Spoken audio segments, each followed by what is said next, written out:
Greetings, everyone. Pete Pardo here. Welcome to another episode of What's Hot with Sea of Tranquility. It's Wednesday. It's new product review day. Today, we're going to take a look at two albums from a Norwegian band that came out pretty much. I'm not sure if they actually came out right at the same time or shortly after each other. Don't really know. I believe these are the third and fourth releases from this band. The band is called the Tronosonic Experience. We've got The Shadow Volume 1 and The Shadow Volume 2. Check it out, right?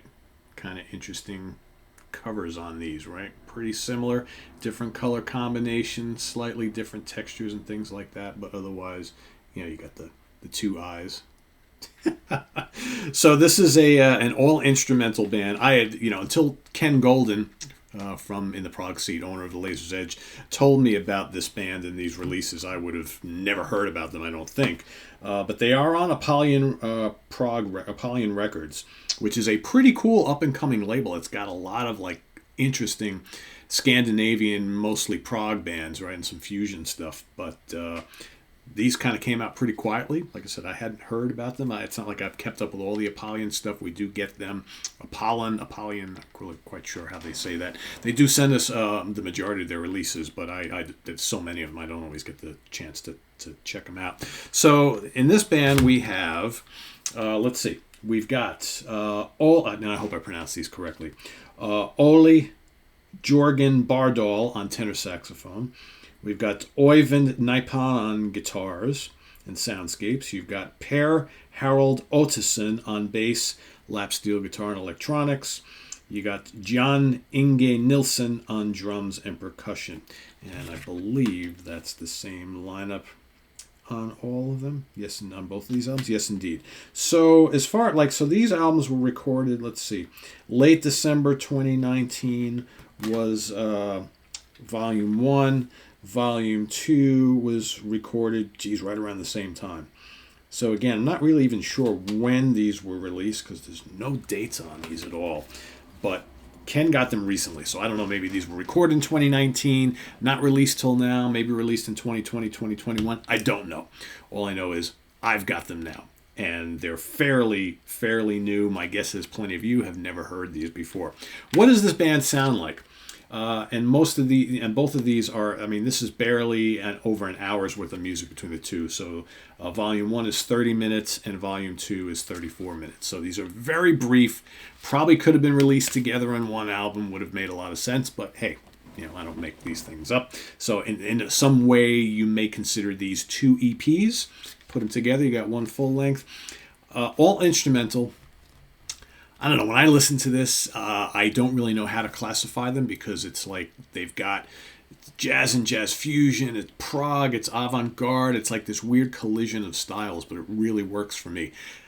The best thing I can do to explain it, because it's every time I listen to these two, it's what comes to mind for me. Imagine Van de Graaff Generator with no Pete Hamill vocals and early Hawkwind and maybe some really maybe early 70s Miles Davis with some kind of avant-garde twists, maybe some Sun Ra or something like that. It's very cool. You've got this very aggressive saxophone and big beefy riffs, intricate rhythms. It goes from slow and meditative to just crazy herky-jerky stuff and just rampage in prog. It's kind of dark. I really dig it. It's kind of space rocky, right? But there are some really great guitar solos, and like I said, you've got the sax in place of keys here. Nice bass and drums. There's some longer tracks mixed in with some shorter stuff. Like Golden Comet on the first volume is outstanding. You got Chic Part 1 and 2. Then you got this 8-minute long track called Toe Tag, which is kind of, like I said, it's kind of dark. It's kind of meditative, and then it's got these bursts of energy, which is really cool. And then on Volume 2, you've got a really long track called The Shadow of the New Praetorian. Again, it's kind of jazzy, but it's kind of angry prog. And I really like when they do this kind of instrumental Van de Graaff thing. Think kind of Pawn Hearts, God Bluff, era Van de Graaff, right? When they're at their most angry, right? And you got their and these big riffs and just very, very cool stuff. I like it a lot. What else is worthwhile on here? You got Beehive is a pretty cool tune. They're mixed with like these longer tracks and then these little shorter kind of interlude things that go between the longer tracks. Yeah, I don't know. I'm glad Ken recommended these guys to me because they're pretty intense, and it's not. You listen to it, and while you hear some of the things that I explained, they don't really kind of sound like anybody else because they're borrowing a little bit from a couple of more obscure bands and putting it together and in a blender, twisting it out, and you get Tronosonic Experience. So it's cool. Like I said, it's proggy, it's jazzy, it's avant-garde. It's definitely, if you're looking for something with, bright, cheery, jazzy melodies and, deft playing and gorgeous acoustic interludes and all this kind of stuff and Hammond organ and mellotron and all that, you're not going to get it here. Not going to get it here. But if you like kind of dissonant music, there's a dissonance to this music that, again, reminds me of Van de Graaff, maybe a little like kind of like early mid-70s King Crimson. It's that kind of dissonant, dark and dissonant thing, kind of angular, angry stuff from time to time. But really cool. I love when the guitar solos explode. I think they're totally awesome. I love the angry, just heavy saxophone. It's really, really cool. So check them out.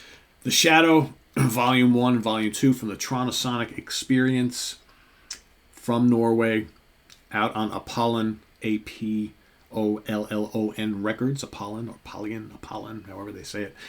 They have a lot of good stuff on their label. So if you've never checked out Apollon Records, definitely do. A lot of cool prog and kind of jazzy, fusiony, folky stuff. So there you have it.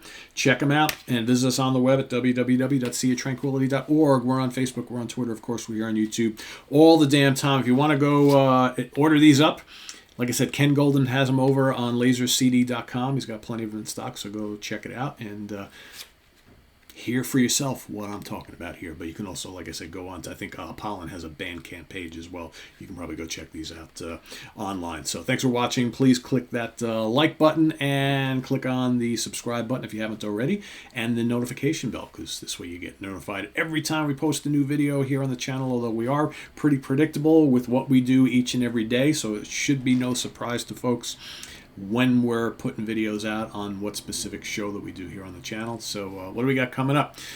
We've got the Monsters Den tomorrow. So Chris Allo, Jamie Laszlo, and myself. I'm not sure if Rich Catino's going to be on this one. He might not. I'll probably know tomorrow.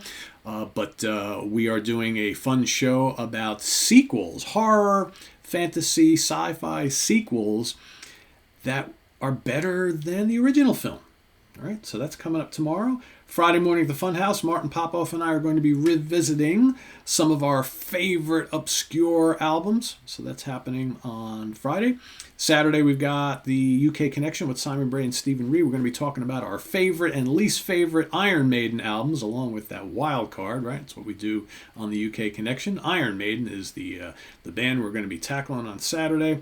Sunday, we have album homework assignment. Pretty sure it's Jamie Laszlo and Rich Catino going head-to-head for a rematch.